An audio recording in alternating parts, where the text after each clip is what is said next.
ലോകത്ത് അക്രമങ്ങൾ പെരുകുകയും പ്രകൃതി ദുരന്തങ്ങൾ വർദ്ധിക്കുകയും ചെയ്യുമ്പോൾ പഴമക്കാർ പറയുമായിരുന്നു, അങ്ങിങ്ങ് നല്ലവരായ കുറേ മനുഷ്യർ ഉള്ളതുകൊണ്ടാണ് ഈ ഭൂമി ഇങ്ങനെ നിലനിൽക്കുന്നത് എന്ന്. എന്താണ് യാഥാർത്ഥ്യം?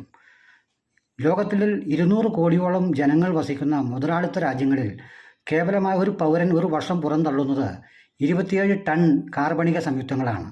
എന്നാൽ 500 കോടിയോളം വരുന്ന വികസിക്കാത്ത രാജ്യങ്ങളിലെ, അതായത് നമ്മുടെ വികസ്വര രാജ്യങ്ങളിലെ പൗരന്മാർ ഒരാൾ ഒരു വർഷം പുറന്തള്ളുന്നത് കേവലം 1.5 ടൺ മാത്രമാണ്.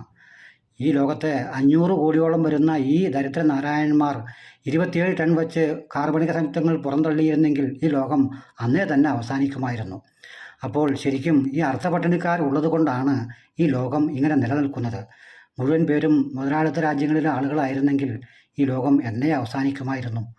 അപ്പോൾ അർദ്ധപട്ടിണി ആരോഗ്യത്തിനും ആയുർദൈർഘ്യത്തിനും നല്ലതാണ് എന്ന് സാരാംശം.